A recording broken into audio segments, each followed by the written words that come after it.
Nikhil Nikhil sir, Nikhil open the door sir. কি হয়েছে ভাই? কি হয়েছে? দরজা খুলছেন না তো? নিখিল দরজা খোল। Nikhil sir please open the door. আরে নিখিল! স্যারের আবার কিছু হয়ে যায়নি তো? আমি ফোন করে দেখছি। হ্যাঁ তাড়াতাড়ি করো। নিখিল স্যার আপনি কি আমাদের কথা শুনতে পাচ্ছেন? তো ফোনও তুলছেন না। আরে এটা কি করে হতে পারে? নিখিল ভাই, স্যার আপনি ভেতরে আছেন এখন কি? হয়তো ওর কাল রাতের হ্যাংওভার কাটেনি। তুই চুপ করবি? হ্যাঁ, হাউসকিপিং, তোমার কাছে এক্সট্রা চাবি আছে না?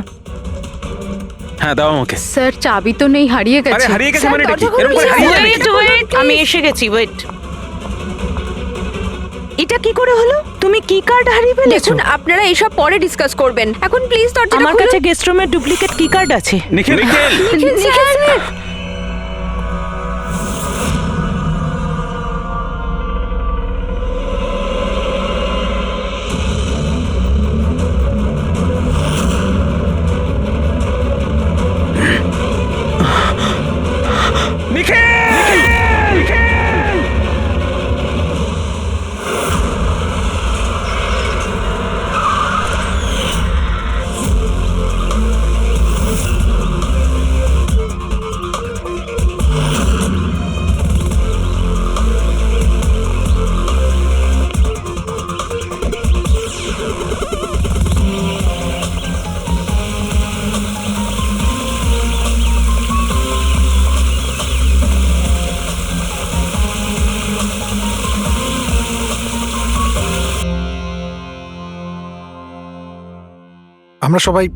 আমরা সবাই একটা স্টার্টআপ কোম্পানি নিকিটুনের জন্য কাজ করি।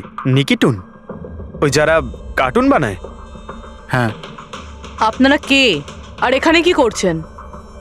নিখিল স্যার আমাদের বস ছিলেন, উনি ইউএস এর একটা বড় কোম্পানির অফার পেয়েছিলেন, তাই স্যার নিজেই ইনফ্যাক্ট আমাদের সাথে সেলিব্রেট করবেন বলেই এই পার্টি রেখেছিলেন।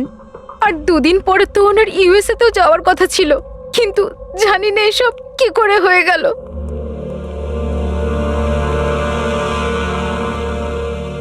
প্লিজ নিজেকে একটু সামলান।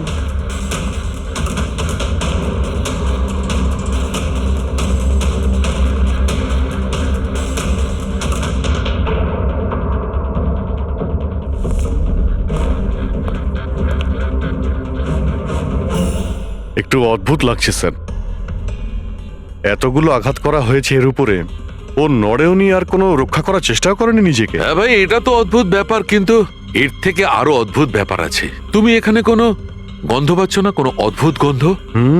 একটা অদ্ভুত স্মেল পাচ্ছি। এটা একটা বিশেষ ধরনের কেমিক্যাল।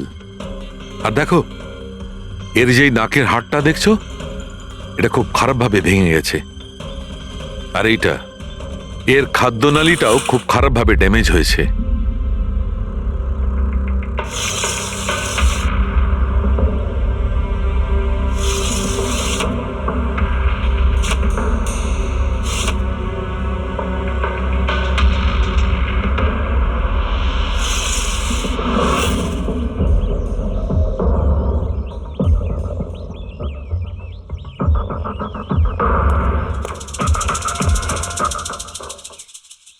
খুন পুরো প্ল্যান করেই করা হয়েছে। এই দেখো, এই ভ্যাক্সটা এই শাটারের লকে লাগিয়ে দেওয়া হয়েছে, যাতে এই লকটা ঠিকমতো বন্ধ না হয় আর খুনি খুব সহজে ভেতরে আসতে পারে। স্যার, তার মানে খুনি এখান থেকে এসেছে?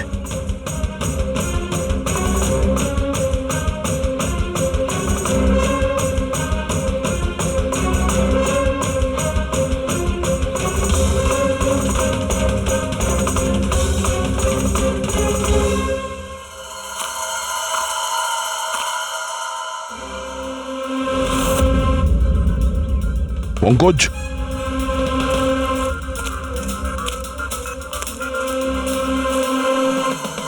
জুতোর ছাপ। স্যার, দেখে তো মনে হচ্ছে 11 নম্বরের জুতো।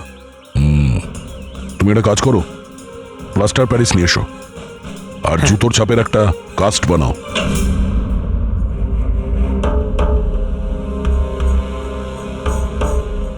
স্যার, কি কার্ড? রুমের কি কার্ড এখানে?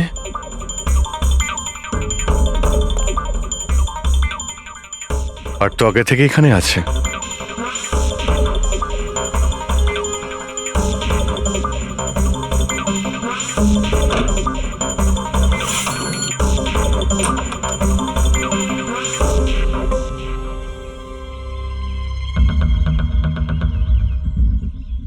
রবি, তুমি এই দরজার লক সিস্টেমটাকে চেক করাও।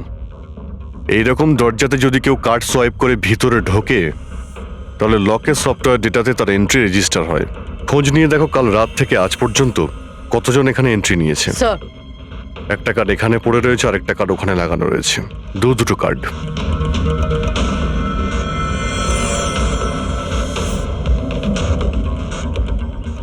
এত বড় অবহেলা! তুমি কি কার্ডটা হারালে কি করে? তুমি কি জানো তোমার এই অবহেলার জন্য আমাদের হোটেলের কতটা রেপুটেশন নষ্ট হচ্ছে? ম্যাডাম, আমি মাস্টারকে সবসময় সামলেই রাখি। আর কালকে যখন আমি সব রুম পরিষ্কার করছিলাম, ওটা আমার সঙ্গেই ছিল। কিন্তু কালকে যখন কীর্তি ম্যাডামের রুম আমি ক্লিন করতে যাই, তারপর থেকে ওটা খুঁজেই পাচ্ছি না। জানি না কোথায় পড়ে গেছে। সেটা এই কার্ডটা নয় তো আবার? না না স্যার, এটা ওই মাস্টার কার্ড নয়।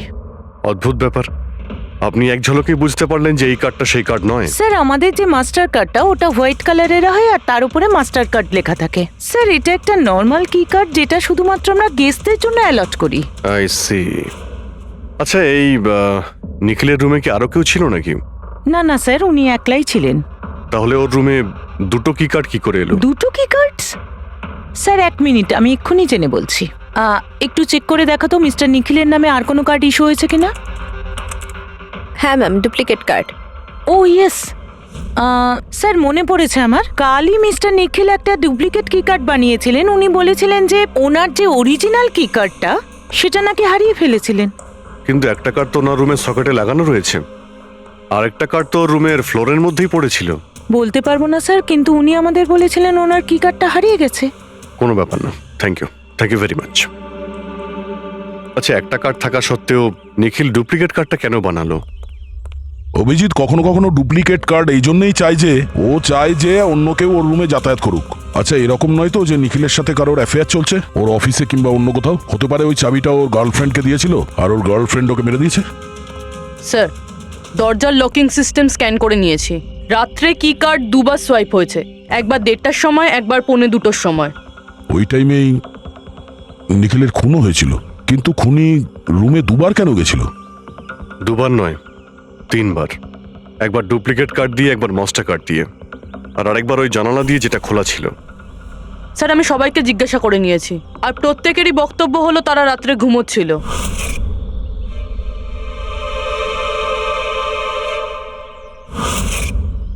সবাই ঘুমিয়েছিল? তাহলে ওই 3 জনকে যারা নিখিলের ঘরে ঢুকেছিল, আর তাদের মধ্যে খুনি কে? এর বুকের ওপর যে আঘাতের চিহ্ন আছে, এর থেকে এটা পরিষ্কার বোঝা যাচ্ছে যে একে কোনো ধারালো ছুরি দিয়ে আঘাত করা হয়েছে। তাহলে আমাদের প্রথম মার্ডার ওয়েপেন হলো একটা খুব ধারালো ছুরি। তখন বলেছিলাম না যে এর নাকের হাড়টা ভেঙে গেছে আর এর এই খাদ্যনালীটাও ড্যামেজ হয়েছে। হ্যাঁ, এই সব কিছু থেকে বোঝা যাচ্ছে যে এমন কোনো জিনিস দিয়ে ওর মুখ চেপে ধরা হয়েছিল যাতে ওর দম বন্ধ হয়ে যায়। এক্স্যাক্টলি। আর এই কাজটা করেছে কেউ এই বালিশটা দিয়ে, কারণ এই বালিশটার রোঁয়া আমি এর নাকের ওপর, এর গলায় আর মুখের ওপর পেয়েছি। তাহলে আমাদের মার্ডার ওয়েপন নাম্বার 2 হলো এই বালিশ। অভিজিৎ, মনে আছে ঘরের মধ্যে যখন ঢুকেছিলাম তখন আমি তোমাকে বলেছিলাম কোনো অদ্ভুত গন্ধ পাওয়া যাচ্ছে? হ্যাঁ, আপনি বলেছিলেন যে ওই কেমিক্যালের মতো একটা গন্ধ আসছিল। এক্স্যাক্টলি অভিজিৎ, ওই কেমিক্যাল হচ্ছে ডায়াবেটিসের ওষুধ, যেটা ডায়াবেটিসের পেশেন্টরা প্রায় ইনজেকশনের মাধ্যমে নিয়ে থাকে। এই দেখো, এই যে এখানে। আমার মনে হয় না যে ও ডায়াবেটিস ছিল। এই যে ইনজেকশনটা কোনো আনাড়ি লোক দিয়েছে। ও একে ডায়াবেটিসের ওষুধটা শুধু মেরে ফেলবার জন্যই দিয়েছে।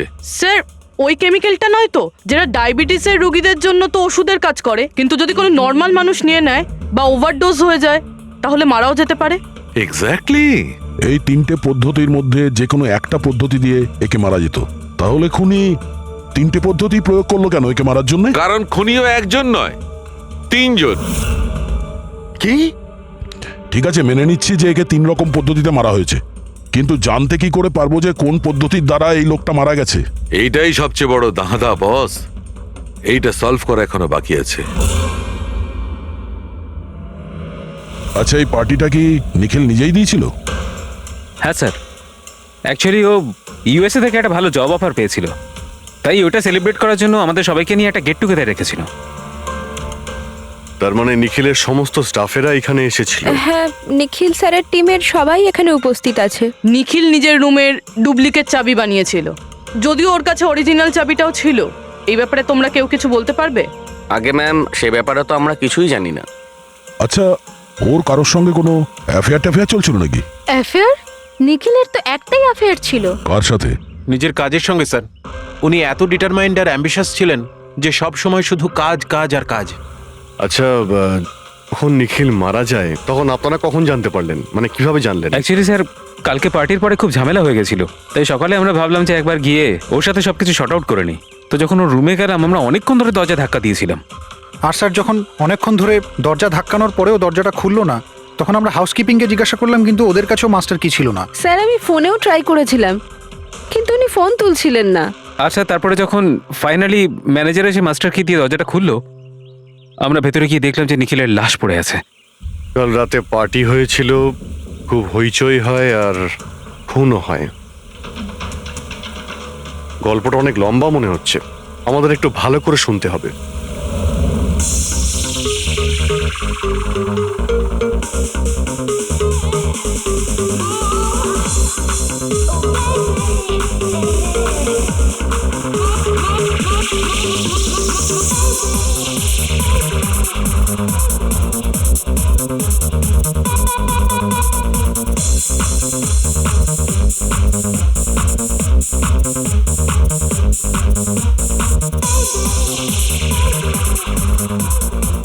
Hey, everyone, I want to raise a toast here. Yay! A toast for the boss. কিন্তু কংগ্রাচুলেশনস ভাই, এত বড় চাকরি পেয়ে গেছিস ভাই। থ্যাঙ্কস। শুধু থ্যাঙ্কস? আরে তো বল না, কি চাই তোর?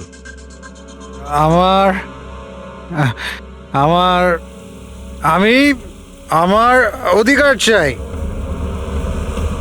যেটা তুই কেড়ে নিয়েছিস, ইনফ্যাক্ট আমাদের সবার। বল দিবি? হ্যাঁ, এই যে তুই ইউএস এর চাকরি নিয়ে তো লাফাচ্ছিস না, এই অপরচুনিটিটা তুই আমাদের সবাইকে ঠকিয়ে পেয়েছিস। এবার তুই লিমিট ক্রস করে যাচ্ছিস। আচ্ছা, লিমিটও নয় নিখিল, তুই লিমিট ক্রস করেছিস, বুঝলি? কি বাজে কথা বলছিস তোরা? বাজে কথা নয়, ও একদম ঠিক বলেছে। তোর ডিলের পেপার ইউএসএ কোম্পানির সঙ্গে আমি দেখেছি। ইউএস এর কোম্পানি নিকি টুনস, মানে আমাদের কোম্পানিকে ফান্ড অফার করেছিল, কিন্তু তুই আমাদের সবার পরিশ্রম ব্যবহার করে একাই ক্রেডিট নিতে চাইছিস। মনোজকে মনে আছে? মনোজ গাইজ, কলেজে এর একটা বন্ধু ছিল যার নাম ছিল Manoj. The guy was really intelligent, very intelligent. সে বেচারা নিজে কষ্ট করে কিছু সফটওয়্যার বানিয়েছিল, কিন্তু আমাদের এই মহান বন্ধু ওর বানানো এই সমস্ত সফটওয়্যারগুলো একটা সফটওয়্যার কোম্পানিতে বিক্রি করে দেয়। কিন্তু ও ছিল সহজ সরল ছেলে, সে এটাকে কিছুতেই মেনে নিতে পারেনি আর তাই সুইসাইড করে ফেলে। কিছু মনে পড়লো নিখিল? ও, তাহলে এত হিংসা করিস তোরা আমাকে? তাই যদি হয় তাহলে আমার সঙ্গে বিজনেসে এসেছিলি কেন? আছে কোনো উত্তর? নেই। আমি বলছি তোকে, কারণ তুই একটা বড় লুজার। আর তুই শুধু একা নয়, তোরা সবাই এক একজন লুজার। পার্টি শেষ, যা এবার বাড়ি যা, গেট লস্ট। আরে তোর পার্টিতে থাকতে গেছে, ফালতু কথা বলে চলে গেল। চল এখান থেকে। নিজেকে একটু সামলাতে করছিস কি? আপনারা সবাই ছিলেন কিভাবে আলাদা আলাদা রুমে?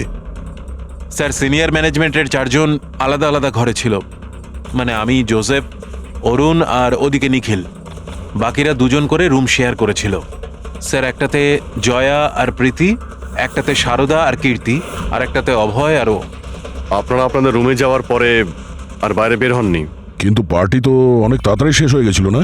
আর আপনারা ভালো ছেলের মতো সবাই নিজের রুমে গিয়ে শুয়ে পড়েছিলেন? না স্যার, আসলে আমি আর শারদা সারা রাত গল্প করেছিলাম, কারণ পার্টিতে যা কিছু হয়েছিল সেগুলো আমরা ভুলতে পারছিলাম না। হ্যাঁ স্যার, আমরা তো রুমেই ছিলাম আর প্রায় আমরা ভোর 5টা পর্যন্ত গল্প করেছি। স্যার আমার তো কিছু করার ক্ষমতাই ছিল না। আমি তো পার্টি থেকে রুমে ফিরলাম আর শুয়ে পড়লাম, আর তারপর সকালেই আমার চোখ খুলেছিল। ঠিক স্যার, এর অবস্থা একটু বেশি খারাপ ছিল। ইনফ্যাক্ট এতটাই খারাপ যে রাতে বারবার উঠে আমাকে চেক করতে হচ্ছিল। স্যার আমি তো তাড়াতাড়ি ঘুমিয়ে পড়েছিলাম, কিন্তু হ্যাঁ রিদ্ধি রাতে অনলাইন ছিল। হ্যাঁ স্যার, আমি আমার বয়ফ্রেন্ডের সাথে ভিডিও কলে কথা বলছিলাম। ও লন্ডনে থাকে, তাই আমাদের টাইম জোন আলাদা। আমরা প্রায় ভোর 4টে পর্যন্ত কথা বলি। আপনি চাইলে আমার কল লগ চেক করতে পারেন।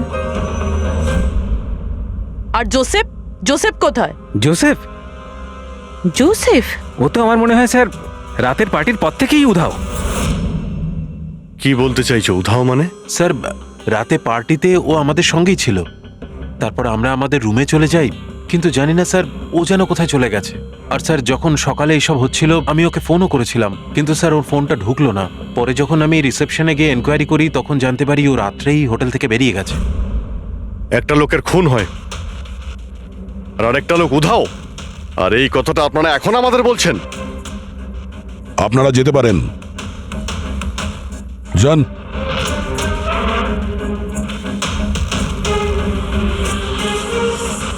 স্যার, আমার তো মনে হচ্ছে এরা প্রত্যেকে মিথ্যা কথা বলছে। যতক্ষণ আসল খুনি সামনে না আসছে ততক্ষণ এরা সবাই সন্দেহের তালিকায় আছে।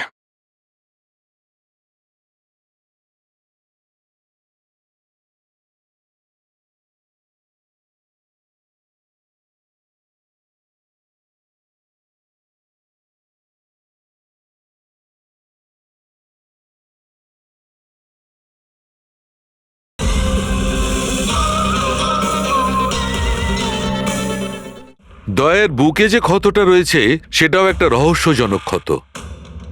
এই দেখো, এই ক্ষতটা দেখছো এর বুকের ওপর? এই দুটো ক্ষতর দূরত্বই সমান। আরো একটা কথা, এই ক্ষতগুলোতে ভেতরের দিকটায় একটু সূচলও রয়েছে আর বাইরের দিকটা একদম প্লেন। ডক্টর সালুকে ছুরির দাগ তো এরকমই হয় না? মানে একদিকে ভোঁতা আর অন্যদিকে ধার? হ্যাঁ দয়া, হয় ছুরির চিহ্ন এইরকমটাই হয়, কিন্তু এই কেসটা সেরকম নয়। আর এই কেসটাতে এই দুটো ক্ষতর মধ্যে যে সমান, একদম সমান দূরত্ব রয়েছে, সেরকম ছুরির ক্ষততে হতে পারে না। তাই আমার মনে হয় এই ক্ষতটা কাঁচির, বুঝলে, কাঁচির, যাতে সূচল দিকটা ভেতরের দিকে থাকে আর প্লেন দিকটা বাইরের দিকে থাকে। আর এই কাঁচিটাও খুব সাধারণ এলেবেলে কাঁচি নয়। স্যার, আমি কাঁচিটা বাইরে গার্ডেনের থেকে পেলাম।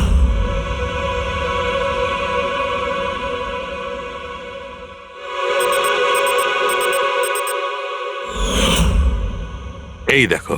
আর স্যার, ওর ওপর ব্লাডের ট্রেসেসও আছে। আমি যেমন বলছিলাম সেই রকমই কাঁচি, আর এর উপরে ব্লাডের ট্রেসেসও পাওয়া গেছে। হতে পারে খুনি এই কাঁচি দিয়েই আঘাত করেছে। ইয়াস, আর একটা কথা, যে আঘাত করেছিল সে লেফট হ্যান্ডার ছিল।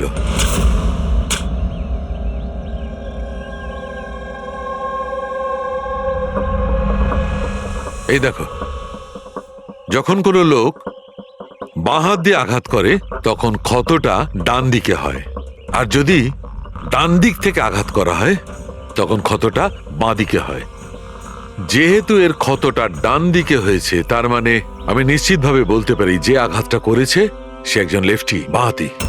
আর একটা কথা, যেই আঘাতটা করুক না কেন সে একজন পুরুষ, কারণ এতবার এত গভীর ক্ষত, প্রায় 7 ইঞ্চি গভীর ক্ষত, তার জন্য তো খুব শক্তি দরকার। তার মানে খুনি লেফট হ্যান্ডেড, খুব শক্তিশালী লোক। আর তার জুতোর সাইজ 11। চলো, প্রথম খুনির ব্যাপারে কিছু তো জানতে পারা গেল।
স্যার দুজন, অরুণ আর অভয়, বাঁহাতি।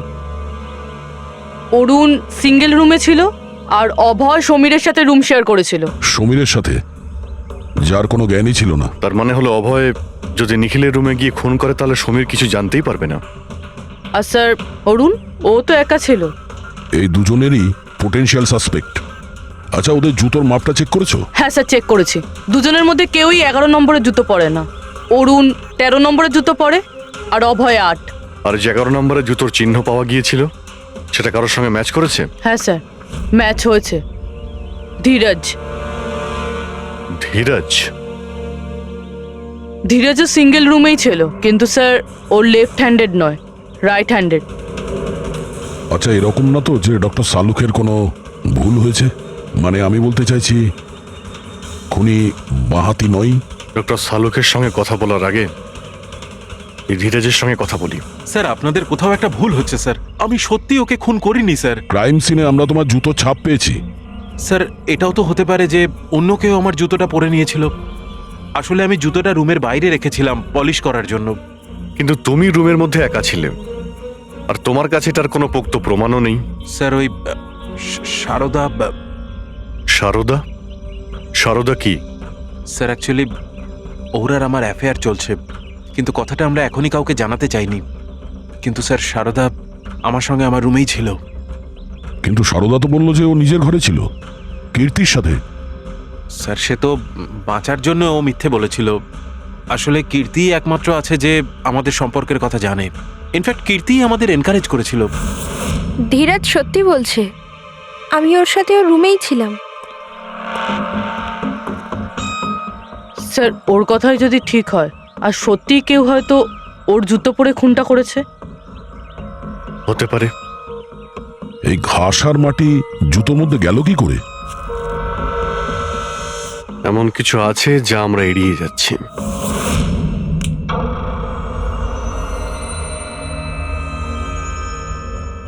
নিখিলকে খুন এই অভয় করতে পারে। অভয়? হ্যাঁ। কিভাবে স্যার? একটু ভেবে দেখো পুরবি। অরুণ, যার জুতোর সাইজ 13 নম্বর, এই জন্য অরুণ ধীরাজের জুতো পরতে পারবে না। তার কারণ ধীরাজের জুতোর সাইজ 11। অরুণের পা ধীরাজের পায়ের থেকে বড়। কিন্তু অভয়, যার জুতোর সাইজ 8 নম্বর, মানে যার পা ছোট, সে ধীরাজের জুতো পরতে পারে। অভয় ধীরাজের জুতো নিজের পায়ে পরে নিখিলকে খুন করতে পারে। এবার বাকি থাকলো ওই পায়ের ছাপ। যখন কোনো ছোট পায়ের লোক কোনো বড় পায়ের লোকের জুতো পরে হাঁটে, তখন নিজের শরীরের ব্যালেন্স বজায় রাখার জন্য সে নিজের বডির ভারসাম্য রক্ষা করতে জুতোর সামনের দিকে ভর দেয়। আর এই জন্য ছাপটাও সেরকম হয়। বুঝেছ? তোমার জুতোটা একবার পুরবিকে দাও, হেঁটে দেখাও।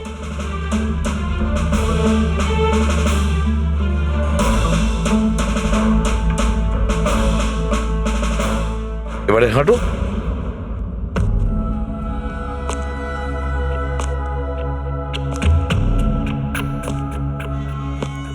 হ্যাঁ স্যার, ব্যালেন্স করার জন্য আমাকে প্রেশারটা সামনে দিতে হচ্ছে। হ্যাঁ, সেই জন্যই আমরা ওখানে যে জুতোর চিহ্ন পেয়েছিলাম সেটা সামনের দিকটায় বসেছিল।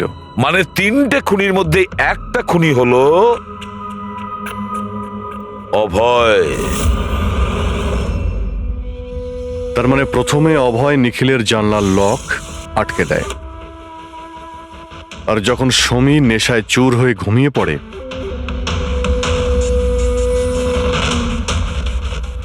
অভয় বাইরে যায়, ধীরাজের জুতো পরে,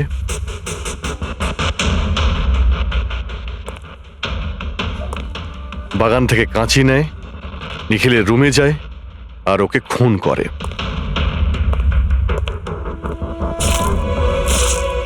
এবার খোঁজ নিতে হবে বাকি 2জন খুনি কারা, আর এই 3 জনের মধ্যে প্রথম কে খুন করেছে। বস, এত খুশি হবার কোনো দরকার নেই। এই কেসটা এখনো সলভ হয়নি। মনে আছে নিখিলের 2জন খুনি এখনো বাকি আছে। হ্যাঁ সালুকে আমি জানি যে আরো 2টো খুনি বাকি আছে, আর তাদেরও তাড়াতাড়ি পাওয়া যাবে। পেয়ে গেছি স্যার, পেয়ে গেছি। ওই জোসেফকে পেয়ে গেছি। এটা সত্যি স্যার, আমি রাত্রে রিসর্ট থেকে চলে গিয়েছিলাম। কারণ স্যার আমার ডায়াবেটিস আছে, আর আমাকে সারাদিনে 3 বার ডায়াবেটিসের ইঞ্জেকশন নিতে হয়। আর স্যার আমি যখন রাত্রে ডায়াবেটিসের ইঞ্জেকশন নিতে যাই তখন দেখি মেডিকেল কিটটা রুম থেকে উধাও। তাই স্যার বাধ্য হয়ে ইঞ্জেকশন নিতে আমায় বাড়ি ফিরে যেতে হয়। ভেবেছিলাম সকালেই ফিরে আসব। এর মানেটা কি? তোমার ডায়াবেটিসের কিট উধাও হয়ে গিয়েছিল? মানে স্যার আমি বলতে চাইছি, আমরা 2 দিনের জন্য রিসর্টে এসেছিলাম, আর আমার প্রয়োজনীয় সমস্ত ওষুধ ওই মেডিকেল কিটের মধ্যেই আমি রেখেছিলাম। ইঞ্জেকশন, সিরিঞ্জ সব কিছু স্যার। সকালে আর দুপুরে ইঞ্জেকশন নিয়েও ছিলাম আমি, কিন্তু যখন রাতে ইঞ্জেকশন নিতে গেলাম তখন দেখলাম কিটটা নেই। কিটটা কখন কে কেন নিয়ে গেল আমি কিছু জানি না স্যার। আমরা ধরে নিচ্ছি তুমি সত্যি কথা বলছো, কিন্তু তোমার মোবাইল ফোন কেন অফ ছিল? স্যার আমার মোবাইলটা ডিসচার্জ হয়ে গিয়েছিল, আর চার্জারটা রিসর্টে পড়েছিল। ঠিক আছে, এখনকার মতন যেতে পারো। প্রয়োজন হয়তো আমরা তোমাকে আবার ডাকবো, ঠিক আছে? Okay sir. বস, আমি বলেছিলাম না 3 জনের মধ্যে কোনো একজন নিখিলকে ডায়াবেটিসের ওভারডোজ দিয়েছিল। কিন্তু স্যার এ পার্টি শেষ হতেই বাইরে চলে গিয়েছিল, আর সারা রাত্রি বাইরেই ছিল। আমার মনে হয় না যে ও খুন করেছে। এই খুনটা যেই করুক না কেন, কেউ তো একজন ডায়াবেটিসের মেডিসিন চুরি করেছে ওই রুম থেকে। খোঁজ নিয়ে দেখতে হবে কে গিয়েছিল জোসেফের ঘরে আর কে চুরি করেছে এই ওষুধগুলো। কীর্তি, সমীর আর প্রীতি এরা 3 জনই পার্টি শুরুর আগে জোসেফের রুমে গিয়েছিল। আর এই সমীরটা খুব রেগেছিল, নিখিলের ব্যাপারে আজে বাজে কথাও বলছিল। এদের 3 জনের মধ্যে কেউ হবে যারা ওই ডায়াবেটিসের কিট চুরি করেছিল। স্যার, প্রীতি তো হতে পারে না, কারণ সারা রাত ও বয়ফ্রেন্ডের সঙ্গে কথা বলছিল, ভিডিও চ্যাট করছিল। আর স্যার সমীর সেই অবস্থায় ছিলই না যে ওইসব করতে পারবে। কিন্তু তাহলে কীর্তি? কীর্তি তো রুমে একা ছিল স্যার, কারণ সারদা ধীরাজের সঙ্গে ওর রুমেই ছিল। আর স্যার ওই মাস্টার কি কার্ড, হাউসকিপিং লোকেদের কাছ থেকে ওই কার্ডটা কীর্তির ঘর থেকে উধাও হয়েছিল। তাহলে তো এর একটাই মানে দাঁড়ায় যে এই কীর্তি ওই ডায়াবেটিসের মেডিসিন নিখিলকে দিয়েছিল, ওর প্রাণ নিয়েছিল আর পালিয়ে গিয়েছিল ওখান থেকে।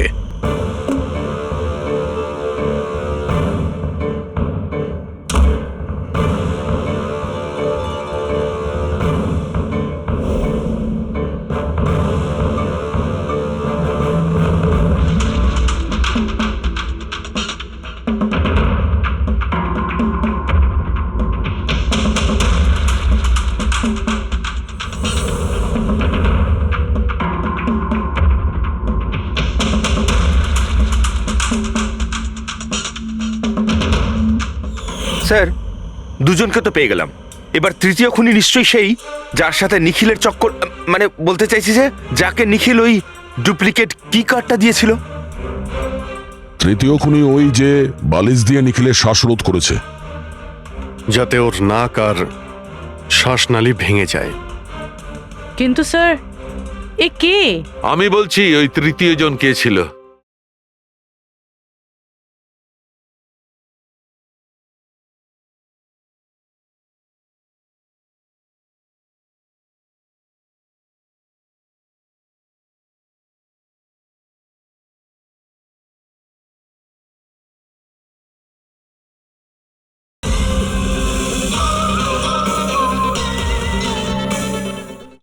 তৃতীয় খুনি ওই যে বালিশ দিয়ে নিখিলের শ্বাসরোধ করেছে, যাতে ওর নাক আর শ্বাসনালী ভেঙে যায়। কিন্তু স্যার এ কে? আমি বলছি ওই তৃতীয় জন কে ছিল। খুনে যে বালিশটা ব্যবহার করা হয়েছিল সেটাকে আমি খুব ভালো করে চেক করেছি।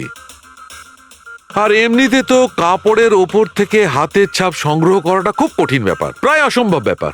কিন্তু এখন ইদানিং বিদেশে একটা নতুন টেকনিক ব্যবহার করা হয়ে থাকে, যার কারণে এটা সম্ভব হচ্ছে। এতে স্বর্ণচুর ব্যবহার করে সব ফালতু কথা আমাকে শুনিও না, শুধু এটা বলো যে বালিশের ওপর থেকে ফিঙ্গারপ্রিন্ট পেয়েছো। আমি চেষ্টা করেছিলাম কিন্তু পাইনি। তাহলে এসব গল্প কেন শোনাচ্ছ যখন তুমি কিছুই পাওনি? এটা কে বললো যে আমি কিছু পাইনি? তুমি তো এক্ষুনি বললে। না না, আমি বলেছি ফিঙ্গারপ্রিন্ট পাইনি। আরে এ তো বস, ফিঙ্গারপ্রিন্ট না পাওয়া সত্ত্বেও ওই বালিশ থেকে আমি অনেক কিছু পেয়েছি। এক তো ওই বালিশের ওপর থেকে কারোর হাতের চামড়া ছোট ছোট টুকরো পেয়েছি, ওটাকে আমি ডিএনএ টেস্টে পাঠিয়েছি। আর ওই বালিশটাকে আমি যখন আরো ভালো করে চেক করলাম, তখন আমি ওর ওপর থেকে পেলাম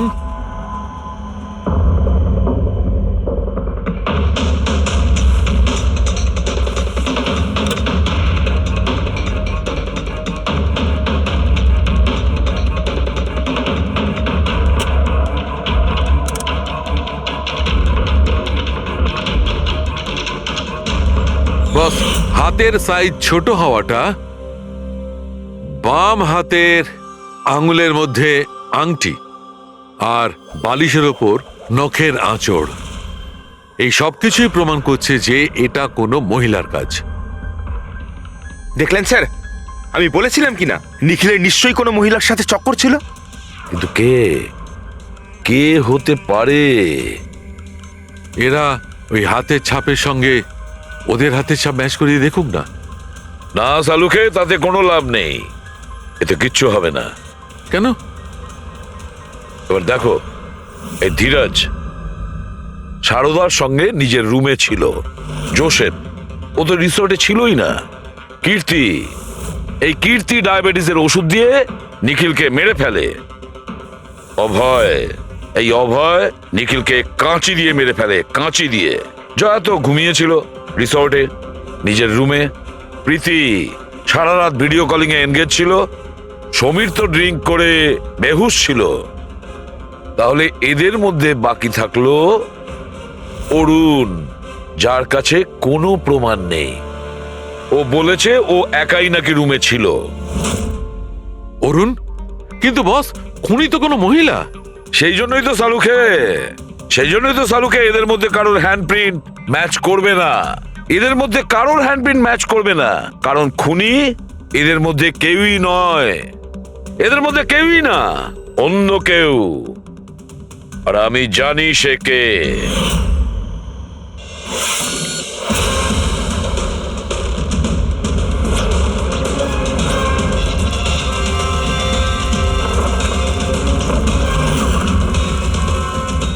আপনি ঠিক বলেছিলেন স্যার, এটা সেই নিখিলের জন্য ওর যে বন্ধু মনোজ আত্মহত্যা করেছিল, তার গার্লফ্রেন্ড। মনোজের গার্লফ্রেন্ড? কিন্তু নিখিল সেই মেয়েটাকে কি কার্ড দিতে যাবে কেন? দেয়নি, ওই কি কার্ডও নিজেই বানিয়েছিল। নিখিলের রুমের কি কার্ড তো কখনো চুরিই হয়নি। আর না কখনো সে ছায়াকে বলেছিল যে তার রুমের ডুপ্লিকেট কি কার্ড বানিয়ে দিতে। ওই ডুপ্লিকেট কি কার্ড তো ছায়া বানিয়েছিল, সেটাও নিজে নিজে। তারপরে নিখিলের রুমে যায় আর নিখিলকে খুন করে দেয়। নিজের প্রেমিক মনোজের মৃত্যুর প্রতিশোধ নেয় ও, প্রতিশোধ নেয়। বলুন স্যার, আবার আমাদেরকে ডাকলেন কেন? আগে হ্যাঁ, আপনাদের আমরা এই কারণে ডেকেছি, কারণ খুনিকে আমরা জানতে পেরেছি। আপনারা জেনে গেছেন স্যার কে সে? আপনার জানার খুব তাড়া দেখছি। স্যার সে তো আমি এমনি জিজ্ঞেস আচ্ছা। করছি। মিস্টার অভয়, তোমার কি মনে হয় কে খুন করেছে? স্যার, এটা আমি কি করে বলতে পারবো? এটা তো আপনাদের জানার কথা। আমরা তো জানি, আপনারাও কিছু আন্দাজ করুন। মিস ছায়া, আপনার কিছু আন্দাজ আছে? সেটা আমি কি করে বলতে পারি? দেখুন প্লিজ আপনারা তাড়াতাড়ি করুন, আমায় যেতে হবে, জরুরি কাজ আছে। আরে হ্যাঁ, আপনার তো তাড়া রয়েছে। যেমন খুনের রাতে ছিল, নিখিলকে বালিশ দিয়ে খুন করার পরে তাড়াহুড়ো করে ওখান থেকে বেরোনোর সময় আপনি এই ডুপ্লিকেট কার্ডকে ওখানে ভুলে আসেন। মনে পড়ছে কি আপনার? এসব কি বলছেন কি? আমি কেন ওকে খুন করব? আমি তো ওকে চিনি না। অফকোর্স আপনি ওকে চেনেন। আপনারই বয়ফ্রেন্ড কয়েক বছর আগে এই নিখিলের জন্যই আত্মহত্যা করেছিল না? তারই প্রতিশোধ নিচ্ছেন তো আপনি? তার মানে আপনারা বলছেন মনোজোর বয়ফ্রেন্ড ছিল? গাইজ, কলেজে এর একটা বন্ধু ছিল যার নাম ছিল Manoj. The guy was really intelligent, very intelligent. সে বেচারা নিজে কষ্ট করে কিছু সফটওয়্যার বানিয়েছিল। কিন্তু আমাদের এই মহান বন্ধু ওর বানানো এই সমস্ত সফটওয়্যারগুলো একটা সফটওয়্যার কোম্পানিতে বিক্রি করে দেয়। সে এটাকে কিছুতেই মেনে নিতে পারেনি আর তাই সুইসাইড করে ফেলে। তার মানে নিখিলকে খুন ও করেছে? তিনজন নিখিলকে মেরেছে, তিনজন, আর তারা তোমাদের মধ্যেই আছে। এটা কি বলছেন স্যার আপনি? এটাই যেটা আপনি শুনলেন। জিজ্ঞাসা করুন মিস্টার অভয় মৃস্কৃতিকে। কি অভয়, আমরা তো প্রমাণ পেয়ে গেছি। এখন তোমরা নিজেদের দোষ নিজেরা স্বীকার করবে নাকি পুরো ঘটনাটা আমাদের থেকেই শুনবে? বলছি স্যার, এই নিখিল আমাদের সবাইকে ঠকিয়েছিল স্যার, আর সেই কথাটা আমি কিছুতেই ভুলতে পারছিলাম না স্যার। আর শুধু সেই রাগের কারণে আমি ওকে খুন করে ফেলেছিলাম স্যার। ও যে ইউএস এর অপরচুনিটি পেয়েছিল তাতে আমাদের সবার পরিশ্রম ছিল, আর ও আমাদের সবাইকে বাদ দিয়ে একাই ক্রেডিট নিতে চাইছিল। আমি এটা সহ্য করতে পারিনি, আর আমি জোসেফের ডায়াবেটিসের ইনজেকশন দিয়ে ওকে মেরে ফেলি। যাক, ভালো হয়েছে তোমরা সবাই নিজেদের অপরাধ স্বীকার করেছো। এদেরকে অ্যারেস্ট করো। কিন্তু স্যার আপনারা এইভাবে আমাদের অ্যারেস্ট করতে পারেন না। তোমার মাথা ঠিক আছে তো? তোমাদের সবার বিরুদ্ধে প্রমাণ আছে আমাদের কাছে। প্রমাণ? আপনাদের কাছে এই প্রমাণ আছে যে আমরা ওকে মারার চেষ্টা করেছিলাম। এবার তিনটে আলাদা আলাদা লোক আলাদা আলাদা ভাবে মারার চেষ্টা করেছে, তাহলে তিনজন তো খুনি হতে পারে না। খুনি সেই যে প্রথমে মারার চেষ্টা করেছিল, আর বাকি দুজন ওরা লাশকে মারার চেষ্টা করেছিল। এবার যতক্ষণ না আপনারা এটা প্রুফ করছেন যে প্রথমে মারার চেষ্টা কে করেছে, আপনারা আমাদের গ্রেফতার করতেই পারেন না। আর যদি গ্রেফতার করেও নেন তাহলে আমাদের বিরুদ্ধে কোনো কেস হবে না, কারণ মৃত ব্যক্তিকে কেউ 3 বার মারতেই পারে না। কীর্তি, ছায়া, অভয়, তোমাদের তিনজনের মধ্যে আসল খুনি কে সেটা আমরা খুব তাড়াতাড়ি বলবো। কিন্তু একটা কথা খুব ভালো করে মনে রেখো, আজ পর্যন্ত কোনো অপরাধী আমাদের হাত থেকে নিস্তার পায়নি। খুব ভালো করে মনে রাখবে।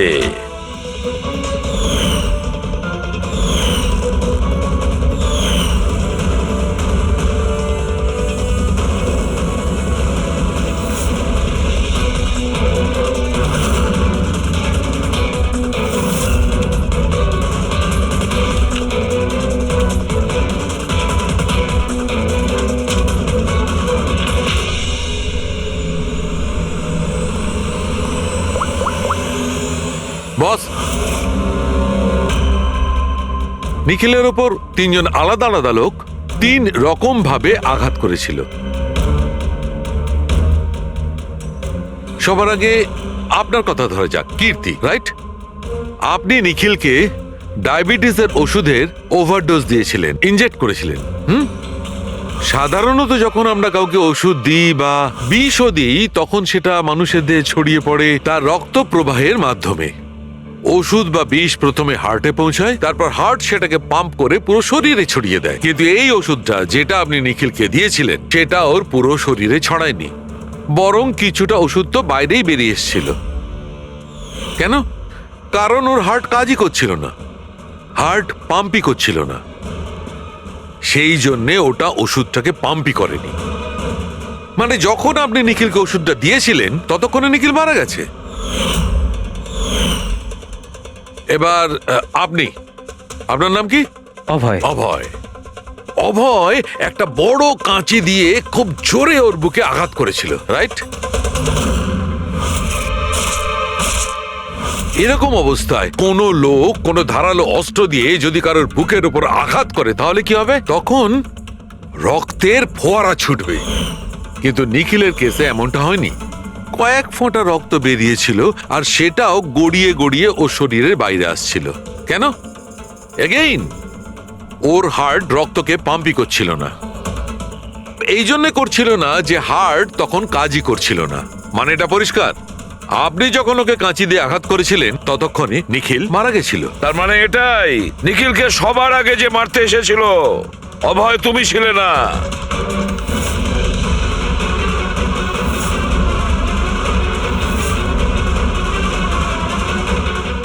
আর কীর্তি তুমিও নও। নিখিলকে যে প্রথম মেরেছিল ছায়া, নিখিলের প্রাণ নিয়েছে এই ছায়া। বালিশ দিয়ে ওর মুখ চাপা দিয়ে ওর শ্বাস রোধ করে। কি ছায়া, আর কোনো প্রমাণ চাই তোমার? এবার সবকিছু পরিষ্কার। অভয় আর কীর্তি, তোমাদের খুন করার অপরাধে তোমাদের দুজনের অন্তত 7-8 বছরের জেল অবশ্যই হবে। আর ছায়া, তোমার নিখিলকে খুনের অপরাধে বাকি জীবনটা জেলের গড়াদের পিছনে পচে মরতে হবে। সারা জীবন জেলের গড়াদের পেছনে বসে। কোথায় আছিস? কোথায় আছিস তুই? তোর এত সাহস? আমার পূর্বপুরুষের সম্পত্তির দিকে চোখ তোর? যদি সাহস থাকে তাহলে সামনে এসে দাঁড়া। আমার সম্পত্তির দিকে চোখ দিলে তোর ভালো হবে না বলে দিচ্ছি আমি। ভালো হবে না কিন্তু।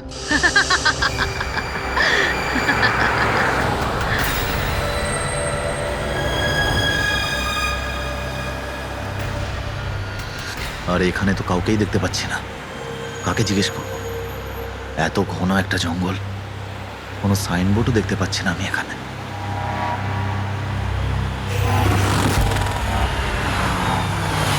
আরে দাদা, এই পিপলিয়া গ্রামের রাস্তাটা এই দিক দিয়ে তো নাকি? আরে শোনো না দাদা, আরে অদ্ভুত লোক তো রে ভাই।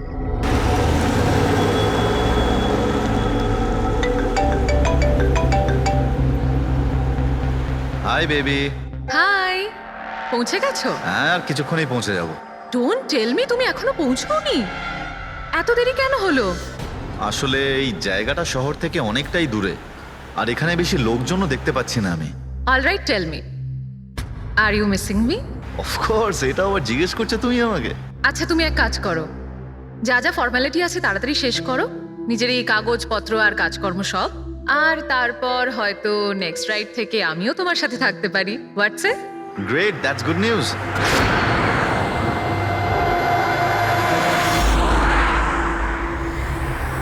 আচ্ছা বেবি, আমার মনে হচ্ছে যে আমি পৌঁছে গেছি। আমি ওই বাড়িটাও দেখতে পাচ্ছি।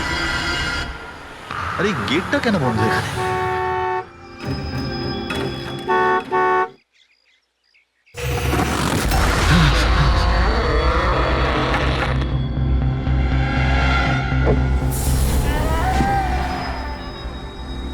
রায় রঞ্জিতের বাড়িতে যাচ্ছ? হ্যাঁ। যেও না, যেও না, তোমার জীবনের সব থেকে বড় ভুল হয়ে যাবে সেটা। যেও না, যেও না। কিন্তু আপনি কে? আমি তোমার মৃত্যু, তোমার মৃত্যু।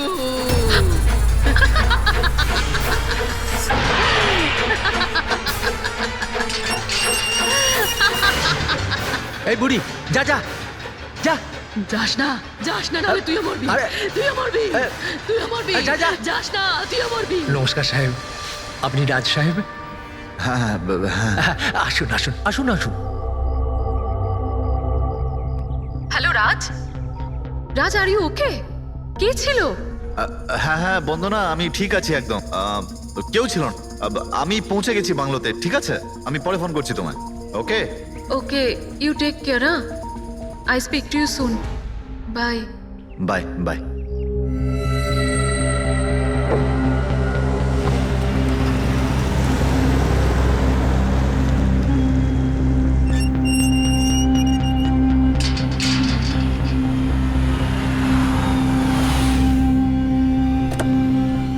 আসুন সাহেব।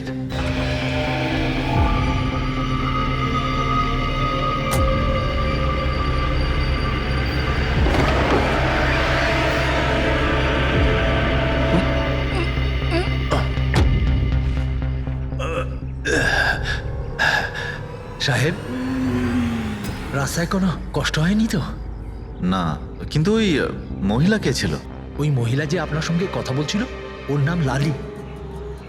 একটু অদ্ভুত ধরনের। ওর কথায় আপনি কিছু মনে করেননি তো?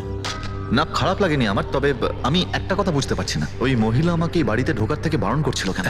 ওর কথাটাকে আপনি সেভাবে নেবেন না, মাথায় একটু গন্ডগোল আছে, যা পারে বকবক করে। আপনি আসুন, ভেতরে আসুন।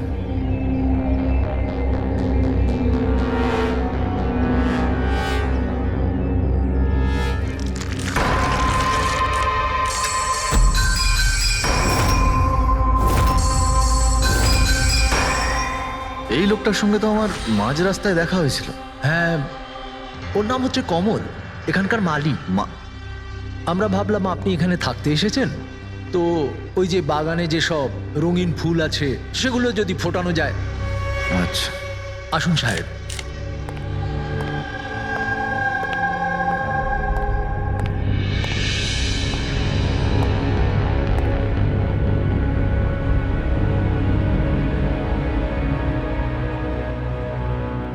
আচ্ছা, একটা কথা বলুন আমায়, আপনি কত বছর ধরে এখানে কাজ করছেন?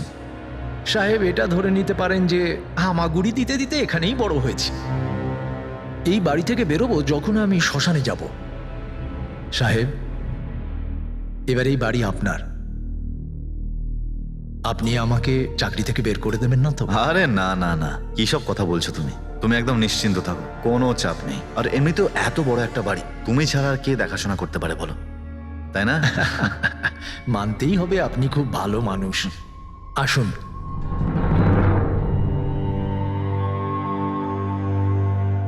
সাহেব, এই হলো আপনার রুম। ওয়াশরুম ওদিকে। আপনি ফ্রেশ হয়ে যান, ততক্ষণ আপনার খাবার ব্যবস্থা করছি। ঠিক আছে। ঠিক আছে সাহেব।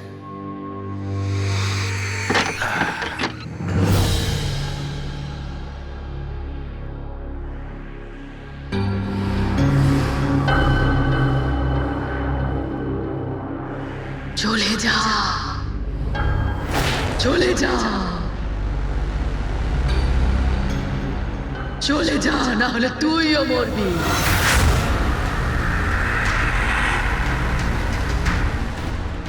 কে?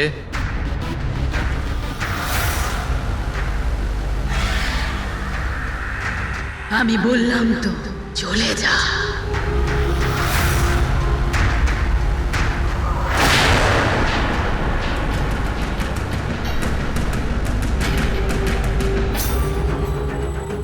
কে ওখানে?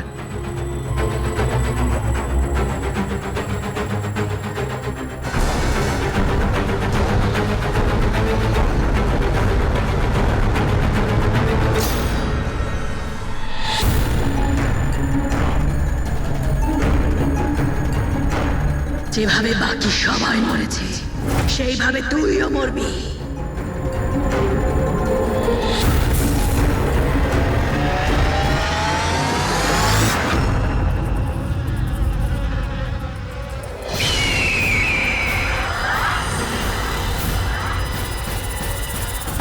কে এখানে?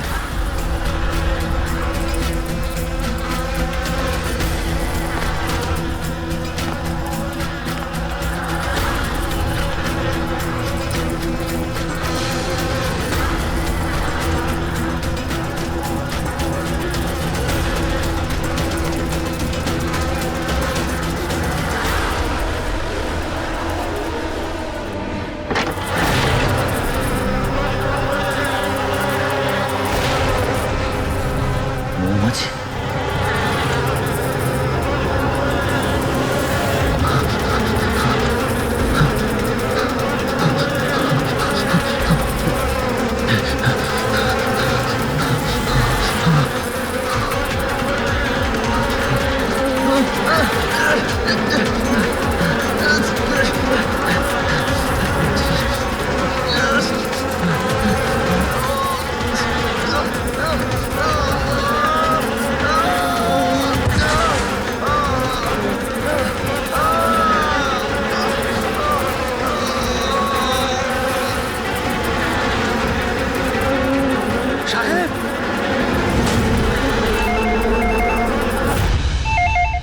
Hello, can I speak to SP Pradyuman please?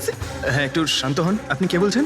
আমি কে বলছি, আমি কেন ফোন করছি এসব আমি এখন কিচ্ছু বলবো না। Can you just make me speak to him right now? এক মিনিট হোল্ড করুন। স্যার, হ্যাঁ স্যার একটা ফোন কল আছে। স্যার একজন লেডি বলছেন যে শুধু আপনার সঙ্গেই কথা বলবেন।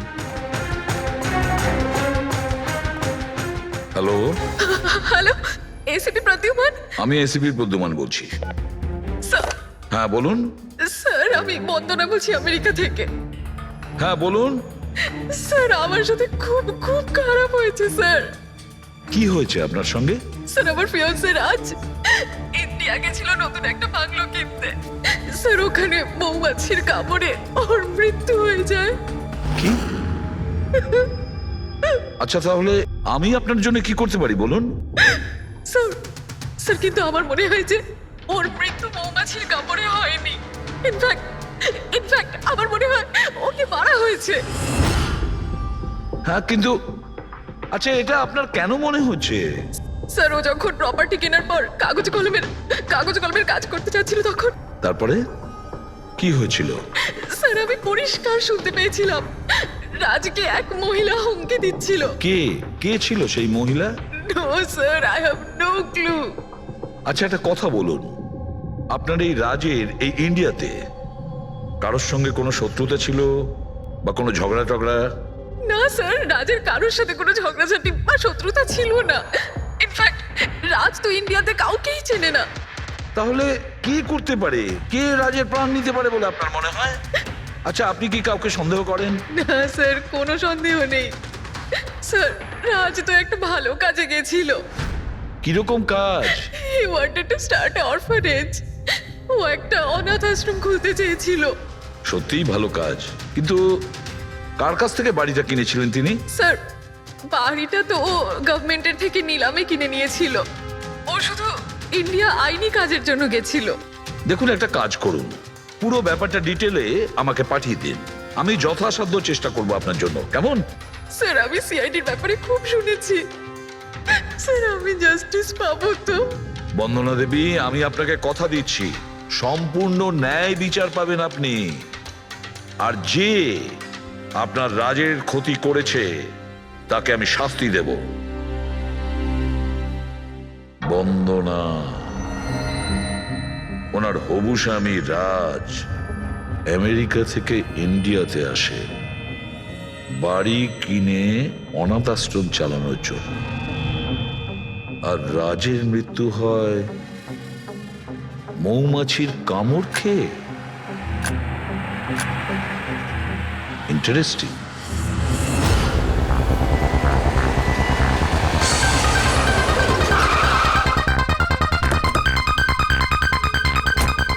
স্যার এটা সেই বাংলো যেটা রাজ সরকারের থেকে নিলামে কিনেছিল। দেখে তো মনে হচ্ছে অনেকটাই প্রপার্টি। এই জায়গাটা দেখাশোনা তুমিই করো? আগে হ্যাঁ বলুন। বলবেন আপনি, আমরা শুধু শুনবো। মানে সিআইডি হঠাৎ কি হলো স্যার? রাজ রাকেশ নামের একটা লোক এখানে খুন হয়েছে।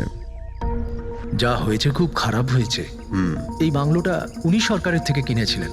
হ্যাঁ, ওনারই কথা বলছি। ওনার তো খুন হলো, মৌমাছিরা কামড়ালো, তাই ওনার প্রাণ গেল। আমি তো নিজের চোখে দেখেছিলাম। হ্যাঁ, হয়তো তুমি দেখে থাকবে। এখানে এই বাংলোতে আসার আগে কোনো মহিলা ওনাকে হুমকি দিয়েছিলেন। ওই মহিলার ব্যাপারে তুমি জানো কিছু? আচ্ছা, ওই লালি সাহেব, ওই বুড়িটা তো নানা রকম সময় নানা রকম কথা বলে। ওর কথাগুলো আপনি সেভাবে নেবেন না। কোনটা সিরিয়াসলি নেব আর কোনটা নেব না ওটা আমরা ঠিক করব। আপনি শুধু এটা বলুন, ওই লালি ও থাকে কোথায়? কোথাও নয় স্যার। কোথাও না মানে? ওই বেচারির না কোনো ঘর আছে, না কোনো নিজের পরিবার।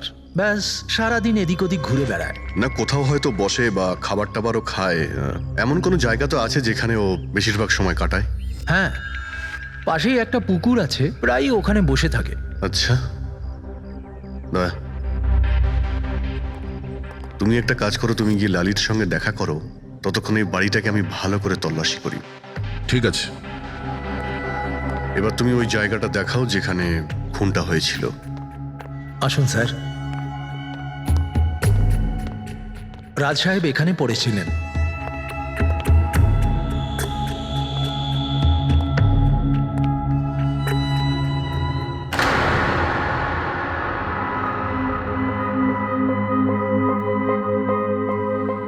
প্রথমে মৌমাছিরা রাজ সাহেবকে মেরে ফেলে আর তারপর ওরাও মরে যায়। এই মৌমাছিটাকে এখানে প্রায় আক্রমণ করে। না স্যার, এর আগে তো আমি একটাও মৌমাছি এখানে দেখিনি। জানি না রাজ সাহেবকে কামড়াতে কোথা থেকে এত মৌমাছি চলে এলো। রায় রঞ্জিতের বাড়ি থেকে আসছিস তোরা, তাই না?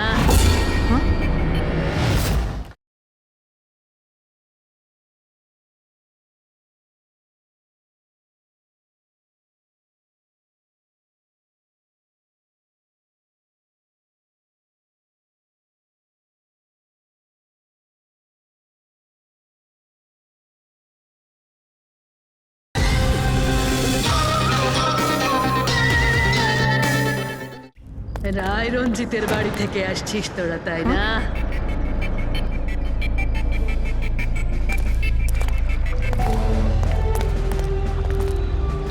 কি বললেন আপনি? রায় রঞ্জিতের বাড়ি থেকে আসছিস? আপনি কে? কেন গেছিলি ওখানে?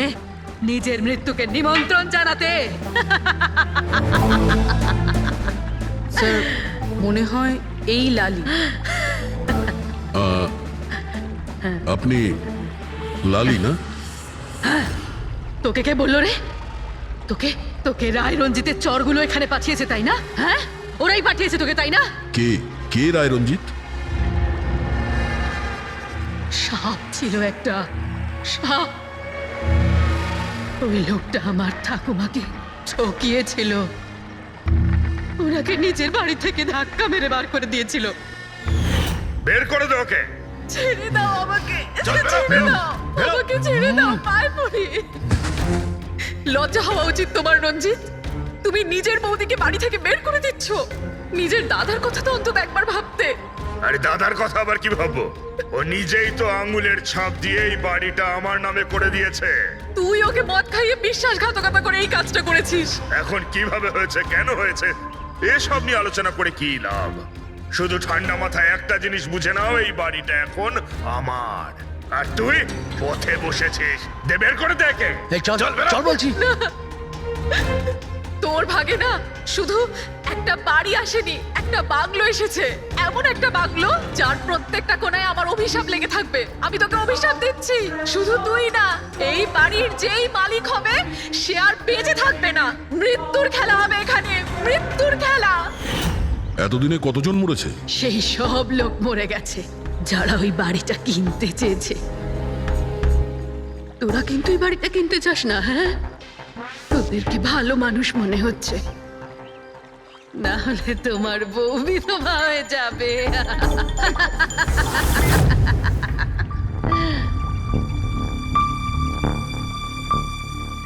মাসিমা, এই কিছু টাকা আছে, কাজে আসবে।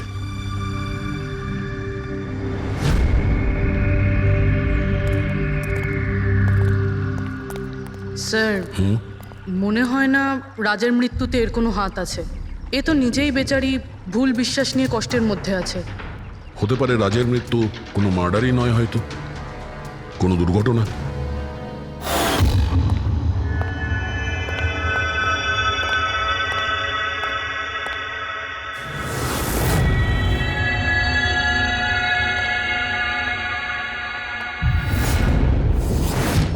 ঘরের দরজাটা খোলা কেন?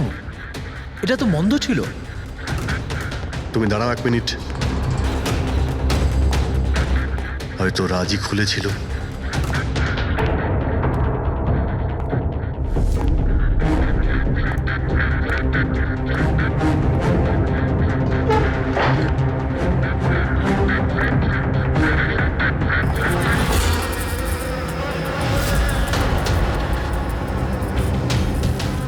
এখানে তো মৌচাক দেখতে পাচ্ছি। এদিকে এসো। আসছি স্যার। এই তো মৌমাছির চাক। আরে, আমি প্রথমবার দেখছি স্যার। কিন্তু এই রাজ এই স্টোর রুমে কি করতে এসেছিল? স্যার হয়তো বাংলোটা দেখতে এসেছিলেন।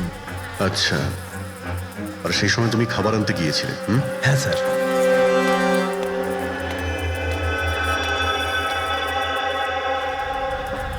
আচ্ছা, ওকে। ও তো কমল স্যার, এখানকার মালিক। যখন মিস্টার রাজ মারা গিয়েছিলেন তখনও ছিল এখানে? আগে হ্যাঁ স্যার। কমল, এদিকে এসো, সাহেব ডাকছেন। আগে স্যার, কমল যখন রাজ সাহেব মারা গিয়েছিলেন তখন তুমি এখানে কোনো অচেনা লোককে দেখেছিলে? কোনো অদ্ভুত ঘটনা ঘটেছিল? না স্যার। আচ্ছা, এই মৌচাক এখানে থাকাতে তোমার কোনো কাজ করতে অসুবিধা হয় না? মানে তোমায় কোনোদিন কামড়ায়নি এরা? না স্যার, মৌমাছি তো তখন কামড়াতো যদি এখানে কোনো চাক থাকতো। আমি তো এর আগে এই চাকটা এখানে দেখিনি কখনো স্যার। কি বলছো তুমি? হ্যাঁ স্যার, আমি আপনাকে বলেছিলাম না, এর আগে এই বাড়িতে আমি একটাও মৌমাছি দেখিনি। অদ্ভুত ব্যাপার। তাহলে এই মৌচাকটা এলো কোথা থেকে? আর মৌমাছিটা রাজকেই বা কেন কামড়ালো? তো কোনো এক্সপার্টই বলতে পারবে। হ্যাঁ সালুকে, কি জানতে পারলে রাজের মৃত্যুর ব্যাপারে? কিভাবে মারা গেছে? বস, এর মৃত্যু মৌমাছির কারণে হয়েছে। আচ্ছা, তুমি কি শিওর রাজের মৃত্যু ঠিক মৌমাছির কামড়েই হয়েছে? হ্যাঁ বস, ডক্টর যে রিপোর্ট বানিয়েছে আমি সেটাও দেখে নিয়েছি। রাজকে খুব ভালোভাবে চেকও করে নিয়েছি। আমার সম্পূর্ণ বিশ্বাস যে রাজের মৃত্যু মৌমাছির কামড়ের জন্যই হয়েছে। স্যার, ছোটবেলায় আমাকেও মৌমাছি কামড়েছে, কিন্তু আমি তো বেঁচে আছি। হ্যাঁ ডক্টর সালুকে, পঙ্কজের উপর বিষের প্রভাব পড়েনি কেন? ফ্রেডি, পঙ্কজকে মৌমাছি কামড়েছে, কিন্তু অনেক মৌমাছি কামড়ায়নি। আসলে একটা দুটো মৌমাছি কামড়ালে ব্যাপারটা আলাদা, কিন্তু যদি একসঙ্গে অনেক মৌমাছি কামড়ায় তাহলে ইটস ইম্পসিবল। মৌমাছির কামড় খেয়ে? সালুকে বলছে যে রাজের মৃত্যু মৌমাছির হুল ফুটানোতে হয়েছে, মৌমাছির বিষে। আর রাজের হবু স্ত্রী বন্দনা বলছে রাজকে খুন করা হয়েছে।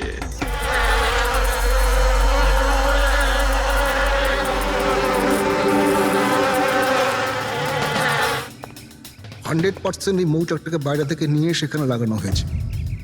মৌমাছির চাককে এক জায়গা থেকে এনে অন্য জায়গায় লাগানো যায়? এতটাই সোজা এটা? ততটা অসম্ভব নয়। মধুর ব্যবসার জন্য প্রায়শই এটা করা হয়ে থাকে। আপনি বলতে পারেন কতদিন আগে এটা লাগানো হয়েছে? বেশি দিন নয়, এই ধরুন 2-3 দিন আগে। স্যার, যদি ধরেও নি যে খুনি এই জন্যই চাকটা লাগিয়েছিল যাতে ও রাজকে খুন করতে পারে, কিন্তু ও কি করে জানলো যে এই মৌমাছিগুলো রাজের ওপর হামলা করবে, অন্য কারোর ওপর নয়? মৌমাছিরা বিনা কারণে কাউকে কামড়ায় না। হ্যাঁ, মৌমাছি হুল ফোটানোর পরে এদের শক্তি কমে যায়। তাহলে এটা কি এমন জিনিস যে ওদের উত্তেজিত করে অ্যাটাক করার জন্য? দেখুন, যখন ওরা বুঝতে পারে সামনের ব্যক্তি তার কোনো ক্ষতি করতে পারে। আচ্ছা, এরকম কি হতে পারে যে মৌমাছিদের কোনো ট্রেনিং দেওয়া হয়েছে যে ওরা কোনো লোককে আক্রমণ করতে পারে? কি কথা বলছেন অভিজিৎ স্যার? এই মৌমাছিরা তো আর সাপ শুটার নয় যে কেউ বলে দিল আর তাকে সে হুল ফুটিয়ে চলে আসলো। আচ্ছা, আপনি এইমাত্র বললেন যে এই মৌমাছিরা কাউকে কামড়ানোর পর মারা যায়। আচ্ছা, কি এমন ঘটনা যার জন্য ওরা কামড়ায়, একটু ডিটেলে বলবেন? হ্যাঁ, মৌমাছিরা যখন কাউকে কামড়ায় তখন ফেরোমেন নামে একটা বিষ ছড়িয়ে দেয়, যাতে কিনা অন্যান্য মৌমাছিরা সতর্ক হয়ে দলবদ্ধভাবে আক্রমণ করতে পারে। সেই জন্য আমি আগেই বলেছিলাম মৌমাছিরা বিনা কারণে কাউকে আক্রমণ করে না। নিশ্চয়ই রাজ এই মৌচাকের মৌমাছিদের কোনো ক্ষতি করতে গিয়েছিল। স্যার, খুনি কি করে জানতে পারলো যে রাজ মৌমাছিদেরকে ডিস্টার্ব করবে? এই মৃত্যুটা দুর্ঘটনা নয় তো? না পূর্বী, রাজ আসার 2 দিন আগে এই চাকটাকে এখানে লাগানো এটা কোনো কাকতালীয় ঘটনা নয়। স্যার, রাজের মৃত্যুর পরে এই বাংলোটা বন্দনার নামে হয়ে যাবে। এই সব কিছুর পিছনে বন্দনা নেই তো? বন্দনা ইন্ডিয়াতে কবে আসছে? What nonsense! How could you even think like that? আপনারা এটা ভাবলেন কি করে যে রাজের মৃত্যুর পেছনে আমারই হাত আছে? আর যদি তাই হয় যে রাজের মৃত্যুর পেছনে আমারই হাত আছে, তাহলে আমি আপনাদের ফোন কেন করতাম? পুলিশ তো অলরেডি কেস ক্লোজ করে দিয়েছিল, তাই না? দেখুন, আমরা শুধু জিজ্ঞাসা করছি। তবে মিস্টার রাজের পরে এই বাড়িটা কার নামে হবে? I don't know. রাজ গভর্নমেন্টের থেকে এই বাড়িটা কিনেছিল, তো হয়তো গভর্নমেন্টেরই হাতে চলে যাবে। আমি এখনো কোনো নোটিশ পাইনি। কয়েকদিনের মধ্যে রাজের কারোর সঙ্গে ঝগড়া হয়েছিল? I have already told you that. Raj খুব ভালো মনের মানুষ ছিল, আর ওর সাথে কারো শত্রুতা হওয়া অসম্ভব একটা ব্যাপার। যদি আমি জানতাম যে ওর ভালো মনই ওর প্রাণ কেড়ে নেবে, তাহলে আমি ওকে এখানে আসতেই দিতাম না। এই অনাথাশ্রম খোলার চিন্তা ভাবনা ওনার মাথায় এলো কি করে? রাজ নিজে একজন অনাথ, তাই ও অন্য অনাথ বাচ্চাদের ফিলিংস বোঝে। ও অনাথ বাচ্চাদের বাড়ির মতো একটা পরিবেশ দিতে চেয়েছিল।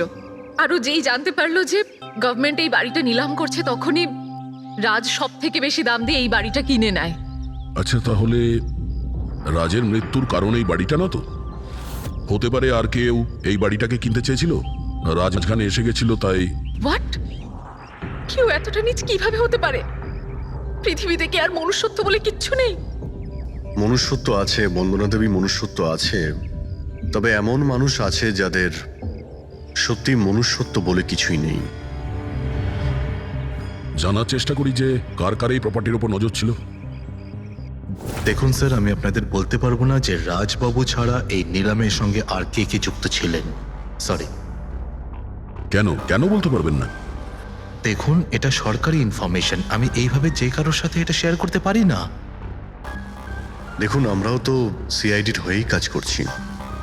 হ্যাঁ, আপনার কথা বুঝতে পারছি, কিন্তু আসলে কি বলুন তো, যদি সরকারি নোটিশ পাই তাহলে এই ইনফরমেশন আপনাদের দিতে পারি, আদারওয়াইজ পারবো না।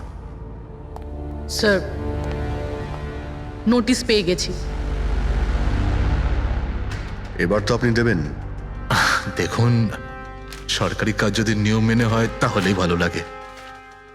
হ্যাঁ, ঠিক আছে। এই নিন, এই নিন। সব মিলিয়ে মোট 12 জন লোক ছিলেন যারা এই বাংলোটা কিনতে চেয়েছিলেন স্যার। স্যার, এই বাংলোর কাছে সরকার একটা হাইওয়ে বানাচ্ছে, সেই জন্য সবাই বেশি বেশি করে দাম বলছে, আর সবাই এই বাংলোটা কিনতে চায়। আচ্ছা, রাজের মৃত্যুর পর এই বাড়িটা কে পাবে? দেখুন, রাজবাবু ডকুমেন্টেশন কমপ্লিট করেননি, সেই জন্য এই নিলাম আবার করা হবে, আর যে জিতবে সেই বাংলোটা পেয়ে যাবে। I see. নতুন করে নিলামি আবার কবে হবে? দেখুন স্যার, সেই ডেটটা এখন অব্দি ফিক্সড হয়নি, কিন্তু আপনাদের আরও একটা কথা আমি বলতে চাই স্যার, যে রাজবাবুর যতজন বিল্ডার ছিলেন ওরা সবাই রেগে ছিল, বেশ বিরক্ত ছিল। এর কারণ হচ্ছে উনি সব থেকে বেশি দাম দিয়েছিলেন। না স্যার, অ্যাকচুয়ালি উনি ডেডলাইনের পরে বিড সাবমিট করেছিলেন স্যার, সেই জন্য লোকজন বিরক্ত ছিল আমার। কিন্তু যদি উনি ডেডলাইনের পরে উনি বিট করে থাকেন তাহলে সরকার অ্যাকসেপ্ট করলো কি করে? স্যার, অ্যাকচুয়ালি উনি ওখানে অনাথ আশ্রম খুলতে চেয়েছিলেন স্যার। আর স্যার, আমেরিকার সাথে ইন্ডিয়ার টাইমের যে পার্থক্য সেটা হলো 9.5 ঘন্টার স্যার, সেই জন্যই সরকার ওই বিডটা অ্যাকসেপ্ট করেছিল স্যার। দেখুন, এখন বাড়িটা সেই পাবে যার ভাগ্যে ওটা লেখা থাকবে। ভাগ্যে যদি নাও থাকে তো উনি তার ভাগ্য বদলানোর জন্য চেষ্টাও করেছিলেন, আর সেই লিস্টের মধ্যেই কেউ হবে। ললিতবাবু, এটা তো আবার দ্বিতীয়বার নিলাম হবে। তা যারা অ্যাপ্লাই করেছে এই দ্বিতীয় নিলামের জন্য, আমরা কি ওদের লিস্টটা দেখতে পারি? নো, সরি, এই লিস্টটা আমি আপনাদের এই জন্য দেখাতে পারলাম কারণ এই নিলামই হয়ে গেছে, কিন্তু যে নতুন লিস্টটা আসতে চলেছে সেটা আমি কোনোভাবে আপনাদের দেখাতে পারবো না। আরে আরে আরে আরে আরে শালুকে, তুমি কি করতে চাইছো? কি শুনছি আমি? যা শুনেছো একদম ঠিক শুনেছো বস। কি শুনেছি? রিজাইন দিচ্ছ নাকি? হ্যাঁ। কেন কেন কেন? ব্যাস, আমার টাইম এসে গেছে। কিসের টাইম এসেছে? 1 মিনিট টাইম আছে এখনো? আরে এই টাইম নয় ভাই। তাহলে দেখো, প্রত্যেক মানুষকে একদিন না একদিন রিটায়ারমেন্ট নিতেই হয়, সেটা ক্রিকেটার হোক, মিউজিশিয়ান হোক, যে কেউ হোক। আমারও টাইম হয়ে গেছে, আমি রিটায়ারমেন্ট নেবো। আরে তুমি যাচ্ছ কোথায়? এই দেখো। এটা কি? দেখো দেখো।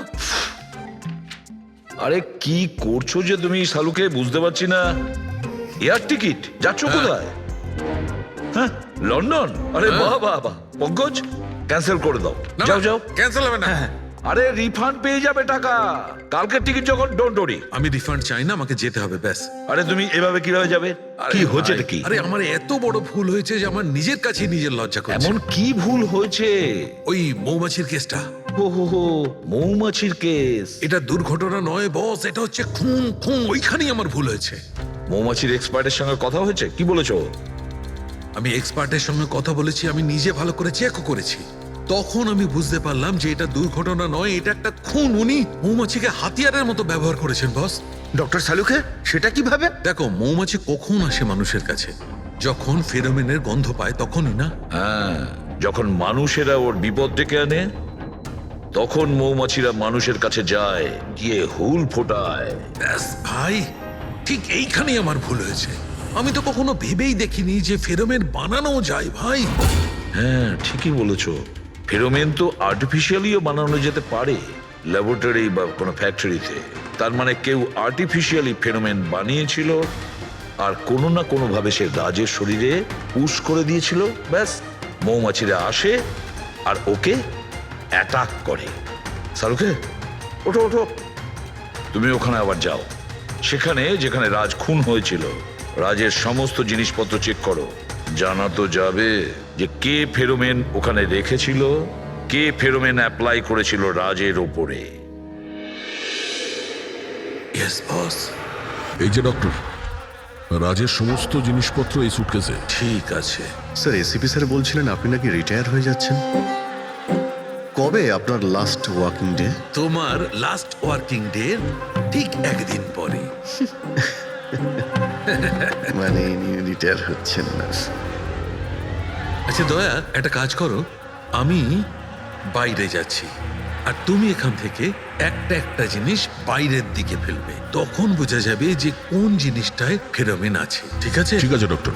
এটা একটু ধরবে, দেখে নাও কিছুক্ষণের জন্য। আপনি দেখতে পাবেন তো? দেখতে পাবো। বাইরে এত মৌমাছি, সেই জন্যই বলছিলাম। তুমি হচ্ছে অভিজিৎ, এ পুরবী, এ দয়া। আরে স্যার সব দেখতে পাচ্ছেন আপনি, এই যান হচ্ছে যান জিনিসপত্র। যান যান যান স্যার।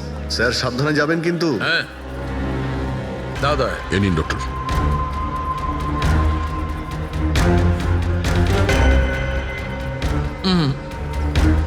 না, এতে ফেরোমেন নেই।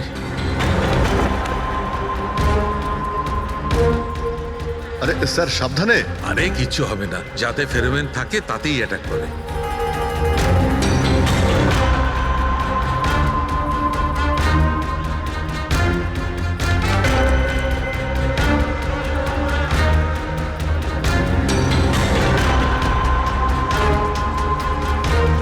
আরে দেখতে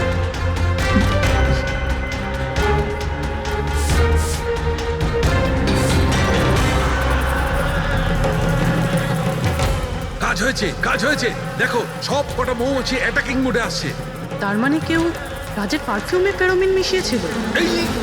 আরে ডক্টর, আরে ভাই, মৌমাছি আমাকে কামড়ে দিয়েছে। স্যার আপনি ওখান থেকে সরে যান। আরে ভাই, আরে স্যার সরে যান ওখান থেকে, বাইরে যান। জল কোথায়? আরে সামনে ওইদিকে। আরে স্যার ওদিকে কুয়ো আছে, ওইদিকে যান। কুয়োতে ঢুকবো? আরে স্যার এখানে দাঁড়িয়ে না, স্যার? চলে যান। যান স্যার।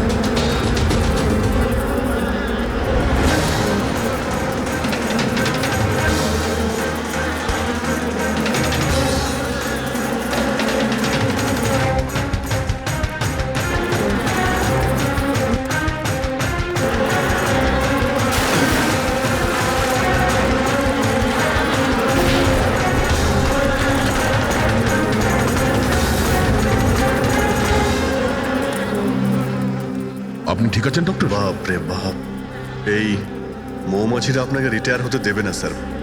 আসুন আসুন আসুন আসুন আসুন ডক্টর, আসুন। আরে মৌমাছি! আসুন আসুন আসুন আসুন আসুন। হ্যালো দাদা, নমস্কার, কেমন আছেন? আপনি? আমি হলাম চন্ডুমাল ঘন্ডুমাল গঙ্গেশ ভাই। আরে বাহ, বেশ লম্বা নাম তো আপনার। বলুন কি সাহায্য করতে পারি? আমি নিলামির জন্য এসেছিলাম। ওই পুরনো বাংলোটা আছে না হাইওয়ের কাছে, ওইটা আমি কিনতে চাই। আরে এভাবে কিনতে পারবেন না স্যার, ওটা নিলামি হবে, সেখানে যে জিতবে সেই কিনতে পারবে বাংলোটা। আরে বাবা, টাকা দেবো তো, আমি টাকা দেবো। দেখুন আর সময় নেই হাতে, মাত্র 15 মিনিট বাকি আছে, আপনি লেট করে ফেলেছেন। আরে কি বলছেন আপনি, 15 মিনিটে কি কি হয়ে যায়? আরে দেখুন না আপনি, আমি তো এই বিটের জন্য এইটাও নিয়ে এসেছি। এই দেখুন। রাকেশ, রেজিস্টারটা নিয়ে এসো তো।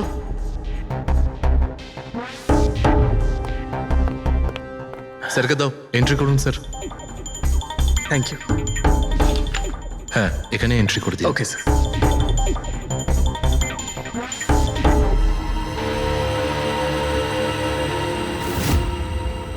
এখানে সাইন করে দিন শেষে গিয়ে।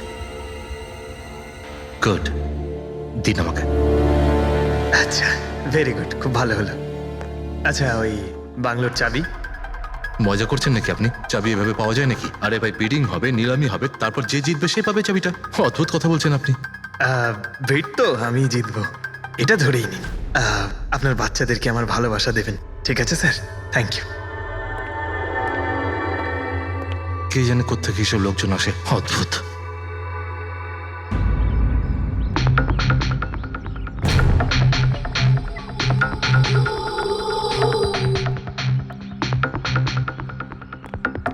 কি দাদা, কাজ হয়েছে? স্যার এই দেখুন আমার হাতের কাজ। Good job Pankaj. 12 জনের মধ্যে 2 জন আছে যে দ্বিতীয়বার বিট করেছে এই বাড়িটা কেনার জন্য, হেমন্ত আর রোশন। মানে খুনি এই দুজনের মধ্যেই কেউ হতে পারে। আর সে যেই হোক না কেন, এবারেও এই বাড়িটা কেনার জন্য যে কোনো পথ অবলম্বন করতে পারে।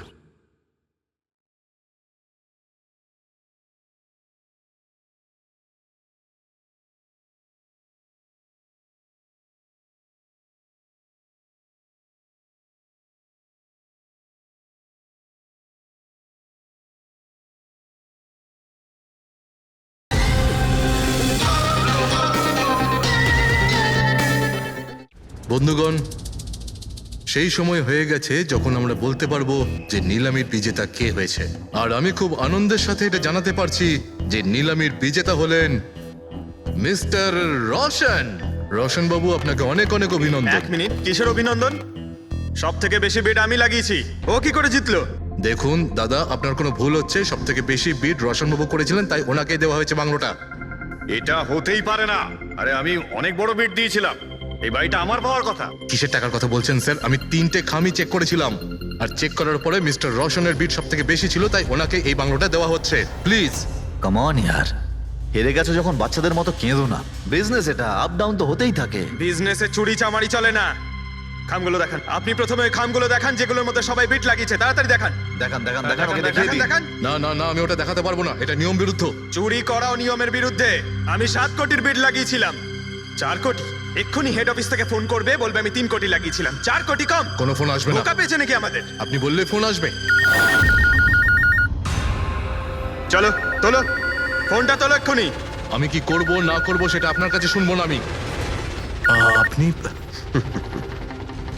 ললিত বাবু, আপনি তো অনেক আইন টাইনের কথা বলছিলেন আমাদের, আর এদিকে ফোনই তুলছেন না। হ্যাঁ, আরে এটা তো খুব বাজে ব্যাপার। আপনি বিউরোতে চলুন। আপনি কোথায় পালাচ্ছেন রোশন বাবু? আপনি আমাদের মিষ্টি খাওয়াবেন না? নতুন প্রপার্টি কিনছেন আপনি? হ্যাঁ, আরে আপনিও চলুন। চলুন চলুন। স্যার, রোশন বাবু একদম ঠিক বলছেন স্যার। রোশন বাবুর এর সঙ্গে কোনো সম্পর্ক নেই স্যার। যা ফ্রড হয়েছে স্যার আমি করেছি। এই রোশনের অপরাধ নিজের কাঁধে কেন নিচ্ছ? ও কি তোমাকে অনেকগুলো টাকা দিয়েছে? একটা কথা মনে রেখো, এই টাকা খরচ করার সময় পাবে না। খুব তাড়াতাড়ি তোমার ফাঁসি হবে। স্যার স্যার, এই সামান্য বেইমানির জন্য ফাঁসি দেবেন আমাকে? আরে না না, বেইমানির জন্য নয়, খুন করার জন্য। খুনের জন্য ফাঁসি হবে। স্যার, খুন কার খুন স্যার? রাজ রাকেশের খুন, যে আগের নিলামে ওই বাড়িটা প্রপার্টিটা কিনেছিল। স্যার, কিন্তু আমি কাউকে মারিনি স্যার। স্যার, আমি মারিনি কাউকে স্যার। আমরা জানি জানি এই রোশনই মেরেছে। তুমি ওর কথা ফাঁস করে দাও, না হলে এর পাপের ফল কিন্তু তোমাকে ভোগ করতে হবে। স্যার, এটা আপনি কি বলছেন স্যার? আমি রাজকে কেন মারতে যাব বলুন? ওই প্রপার্টির জন্য। আর কিসের জন্য? আপনি এসব কি বলছেন স্যার? আমি মানছি আমি ললিতের সঙ্গে এক হয়ে নিলামির কাজে একটু আদ্র গুপি কাজ করেছি, কিন্তু এই প্রপার্টির জন্য আমি কাউকে খুন করে দেব নাকি? তার মানে তুমি বলতে চাইছো তুমি এই খুন করনি? না স্যার। আচ্ছা ঠিক আছে, রবি ওই পারফিউমটা নিয়ে এসো তো একটু।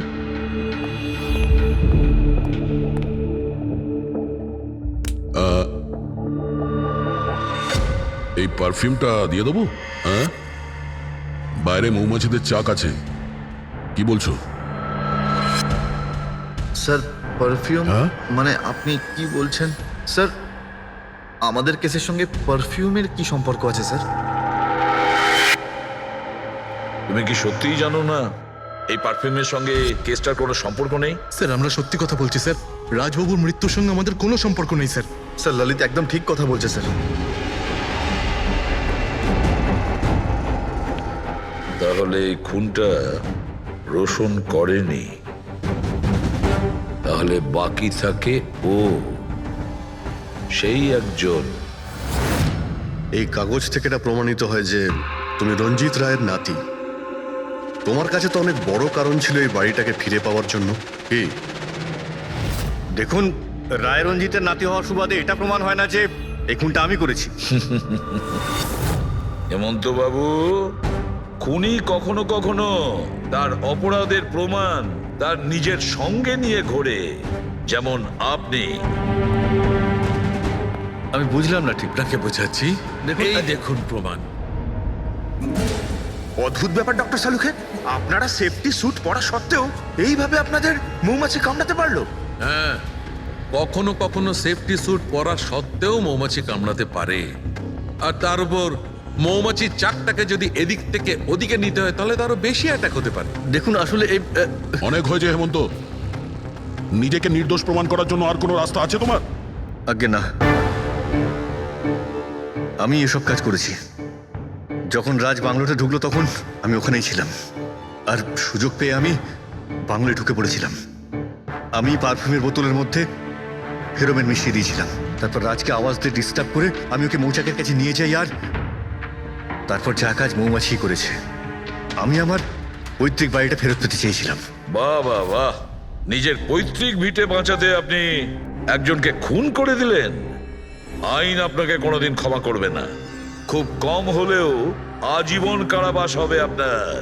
নিয়ে যাও একে পঙ্কজ। চলো।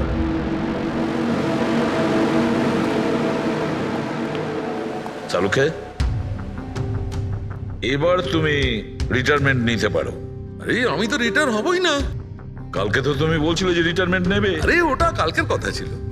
হায় ভগবান, তার মানে পেছন ছাড়বে না, আমাদের আরো সহ্য করতে হবে। পেছন ছাড়ার প্রশ্নই ওঠে না, কেউ কারণ নয়। আমার তোমাকে ছাড়া চলবে না, আর তোমার আমাকে ছাড়া চলবে না। এই নিন, সরকার এই বাংলোটা এবার রাজের পরে আপনার নামে করার সিদ্ধান্ত নিয়েছে। আশা করছি যে আপনি রাজের অনাথ আশ্রম খোলার যে স্বপ্ন ছিল তা পূরণ করবেন। রাজের মৃত্যুর পর আমার লাইফের এটাই উদ্দেশ্য এখন, ওর শেষ স্বপ্নটা পূরণ করা। But thank you so much রাজকে জাস্টিস দেওয়ার জন্য। আমরা যা করেছি ওটা তো আমাদের ডিউটি ছিল। আপনার যদি আর কিছু সাহায্য লাগে তাহলে আমাদের নিশ্চয়ই জানাবেন। কখনো কখনো আসবেন অবশ্যই, আপনাদের থেকে বাচ্চারা ইন্সপিরেশন পাবে। আরে এতে আবার বলার কি আছে? হতে পারে ওই সমস্ত বাচ্চাদের মধ্যে হয়তো আমাদের কোনো সিআইডি অফিসার পেয়ে যাব।